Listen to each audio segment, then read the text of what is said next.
Halo, selamat malam guys. Assalamualaikum warahmatullahi wabarakatuh. Yang di belakang jangan dilihat ya. Hari ini saya akan sedikit bercerita bagaimana proses dan bagaimana kita bisa nyampe Taiwan kok bisa dapat job kayak gini. Itu yang pertama, langsung aja to the point aja lah. Yang pertama, dulu itu kita berlima dari kampung. Lah habis itu dari pihak PT kan ya mesti kita nunggu lah namanya job kan ya. Tapi dari pihak PT itu kita ditawarin. Kan proses job pabrik itu susah, kita harus nunggu gitu. Itu ditawarin, mau nggak kerja bangunan ya gitu. Wah, kan kita berlima itu mikirnya, wah kerja bangunan capek, panas, apalah dan sebagainya seperti itu. Cuma waktu itu sama pihak PT itu kita dikasih kayak lembaran slip gaji kayak gitu. Maksudnya gaji per bulan dari tahun pertama, tahun kedua ke tahun ketiga kayak gitu. Dan ternyata dari situ itu ternyata beda gajinya itu sama yang job pabrik itu. Intinya ya lebih lumayan lah intinya. Ini lebih dari pabrik lah kayak gitu.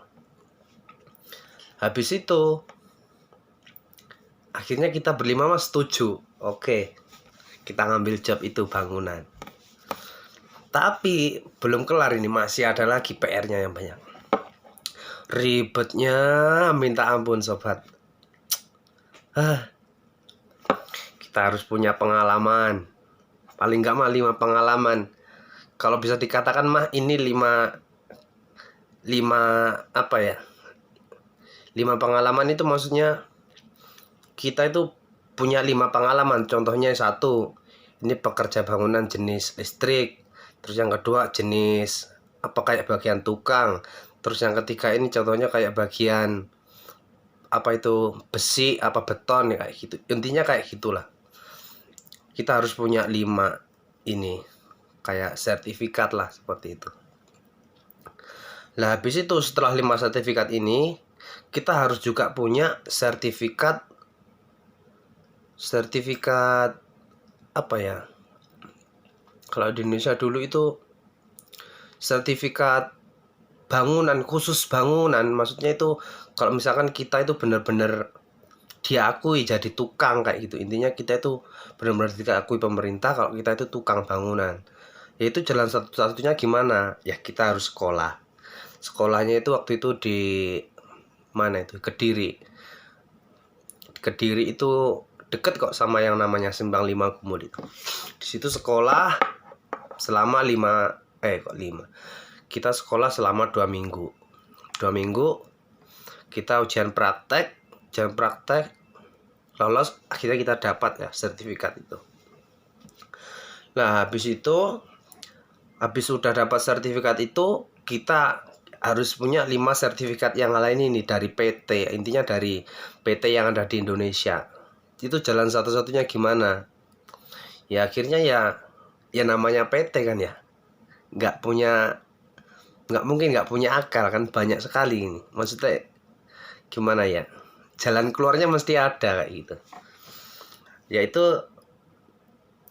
kita ngebeli ini sertifikat ini dari pihak PT. Misalkan PT si A. Contohnya saya misalnya. Saya mau beli sertifikat ke dia. Dan sertifikatnya itu harus berapa tahun minimal. Kalian tahu nggak? Minimal mah 3 tahun.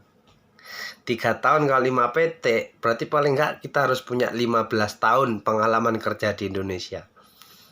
Ya kayak gitu. Gobloknya mah orang Taiwan ya. Nggak gimana ya, nggak mikir ya. Misalkan sekarang usia saya itu masih 27. Kalau misalnya 15 tahun. 27 kurangi 15 berarti berapa? Goblok banget ini. 18 tahun. 10.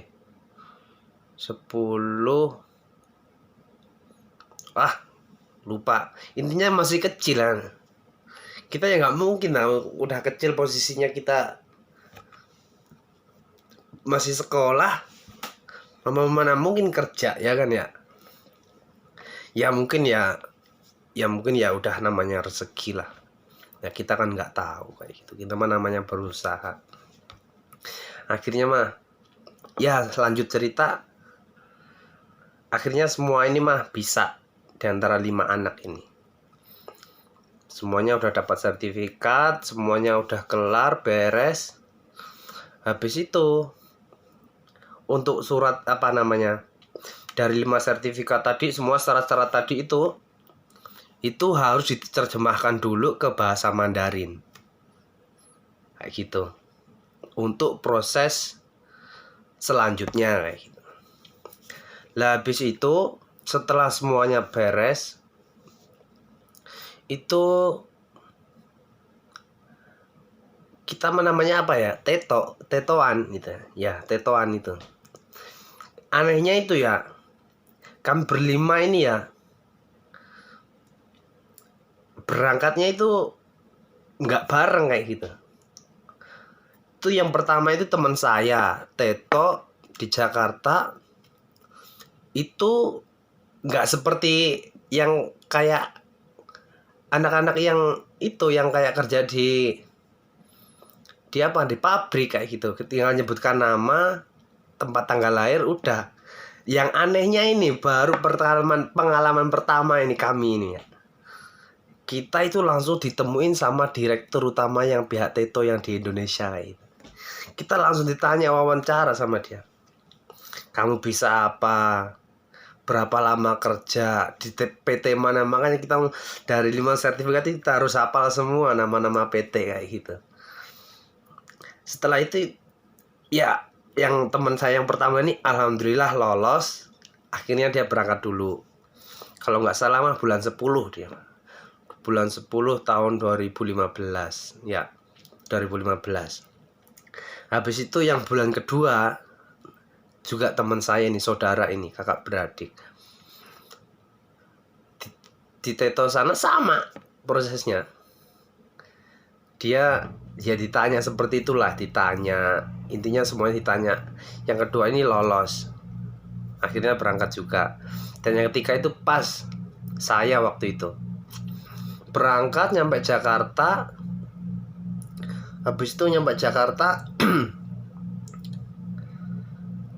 nunggunya itu gak, minta ampun.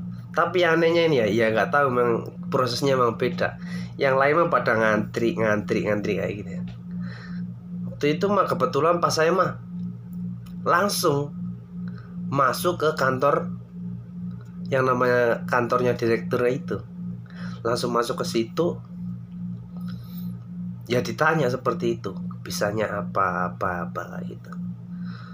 Ya alhamdulillah akhirnya di ACC sama dia juga, alhamdulillah bisa berangkat. Habis itu yang kasihan itu teman saya yang nomor 4 sama nomor 5 ini. Ya mungkin dari pihak Teto mungkin pihak Teto itu pihak Taiwan mungkin berpikirnya itu kayak kita ini pekerja Indonesia kerja di negara orang, gaji kita itu mah ya lumayan, katakanlah sangat besar sekali menurut apa ya, kalau misalkan UMR lah namanya, UMR Taiwan itu melebihi UMR Taiwan. Makanya ini yang nomor 4 sama nomor 5 ini gagal, nggak bisa berangkat. Kasihan sekali waktu itu. Udah banyak mengeluarkan biaya apa segala semuanya, tapi nggak bisa berangkat. Intinya sama pihak Teto itu nggak di ACC. Mereka akhirnya ya gimana, alhamdulillah kita yang bertiga satu kampung juga sih. Yang 2 ini kalau nggak salah dari ini Tulungagung sama Blitar kalau nggak salah, teman yang 2 ini.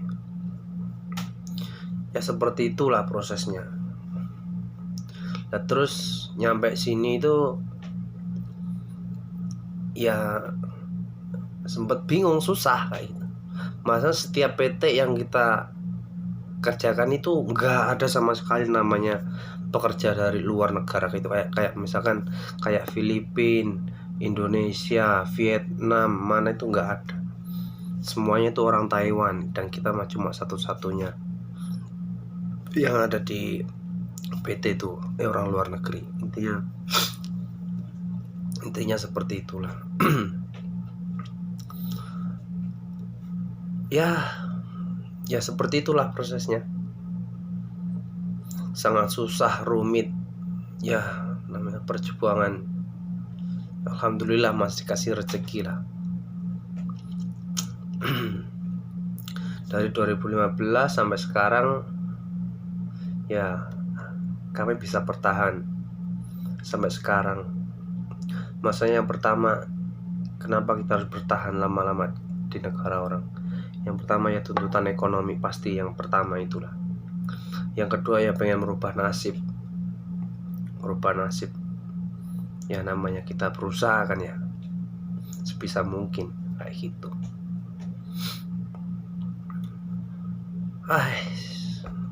Ya seperti itulah proses perjalanan kami. Itu namanya job apa namanya, orang sini mah ngomongnya cisukong, makanya nggak sama kayak yang lain. Nah seperti itu dulu. Untuk cerita selanjutnya masih banyak, nanti bakalan tak ceritain ke video-video berikutnya. Ya udah seperti itu dulu kawan. Bye bye. Wassalamualaikum.